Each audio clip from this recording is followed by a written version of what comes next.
Aujourd'hui, j'ai commis une erreur en provoquant la colère d'un membre du Congrès américain sur Facebook, au point qu'il m'a mis au défi de le combattre lorsqu'il viendra dans mon État, l'Alaska, l'année prochaine. J'ai accepté avant même d'y avoir réfléchi. Tout a commencé plus tôt dans la soirée lorsque j'ai répondu à l'un de ses messages, l'accusant de mentir fréquemment, comme tant de politiciens ont l'habitude de le faire, et couronnant le tout en le traitant de traître.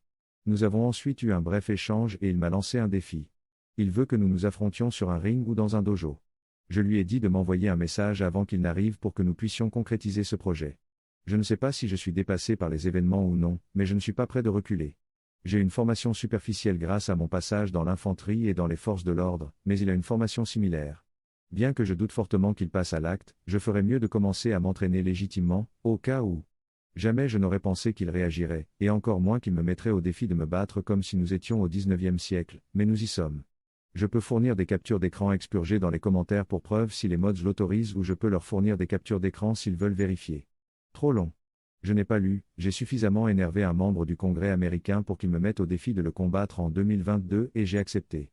Et dit, eh bien, ça a explosé. Je viens de me réveiller. Je lirai tous les commentaires dès que j'en aurai le temps aujourd'hui et j'y répondrai si je le peux. Je viens de poster quelques captures d'écran dans les commentaires. Merci pour vos encouragements, chers compatriotes américains et autres humains du monde entier. Eddie 2, comme d'habitude, les limiers de l'Internet ont trouvé la solution. Le membre du Congrès est Clay Higgins. Faites ce que vous avez à faire, Internet. Peut-être pourrons-nous trouver un moyen de récolter de l'argent pour une œuvre de charité, même s'il fait marche arrière. Les gens des relations publiques, envoyez-moi un message.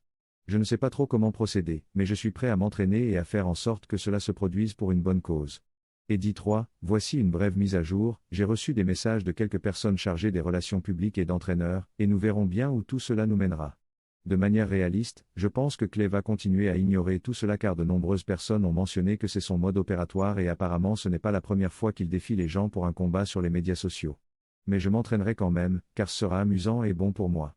Pour ceux qui se posaient la question, j'étais républicain jusqu'en 2012 environ, date à laquelle j'ai changé un peu de centre-gauche et suis devenu indépendant. J'ai rejoint le Parti démocrate en 2020. J'espère qu'un jour le GOP reviendra vers la modération, mais je ne retiendrai pas mon souffle. Nous avons vraiment besoin de plus d'Adam 15 dans ce parti. Quoi qu'il en soit, il me faudra des jours pour lire tous ces commentaires et répondre à certains d'entre eux, alors soyez indulgents. Merci pour votre soutien.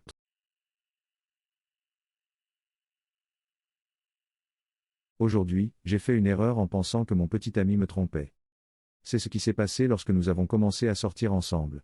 Son téléphone portable avait l'habitude de pinger et de s'allumer lorsque quelqu'un lui envoyait un message et lorsque j'ai vu que quelqu'un lui avait envoyé un message avec le nom Babe, je n'ai pas pensé que c'était quelque chose et que je ne l'avais pas vu correctement, mais les semaines suivantes, j'ai vu que cela se produisait à plusieurs reprises. Il devenait très heureux lorsque la personne lui envoyait un message, il souriait très fort et tout le reste. J'ai commencé à penser que j'étais trompé, et la goutte d'eau qui a fait déborder le vase, c'est lorsque la personne m'a envoyé un message du genre « Je t'aime aussi ». Il m'a calmé et m'a expliqué que Babe était sa grand-mère, qu'elle s'appelait Baberut et que tout le monde dans la famille l'appelait Babe, qu'elle venait d'avoir son premier smartphone et qu'il lui avait appris à envoyer des SMS, alors quand elle envoyait des SMS, c'était excitant pour lui de la voir utiliser des emojis et d'autres choses. Je n'ai jamais été aussi gêné de ma vie. Quelques mois plus tard, il m'a emmené la rencontrer et je ne vous cache pas que pour une personne de 85 ans, Babe est un sport. La voir donner un coup de poing dans la mâchoire d'un type qui l'avait harcelé, c'était impressionnant. Nous sommes aujourd'hui les meilleurs amis du monde. Trop long. Je n'ai pas lu. Je pensais que mon petit ami me trompait mais c'était juste sa grand-mère qui lui envoyait des textos.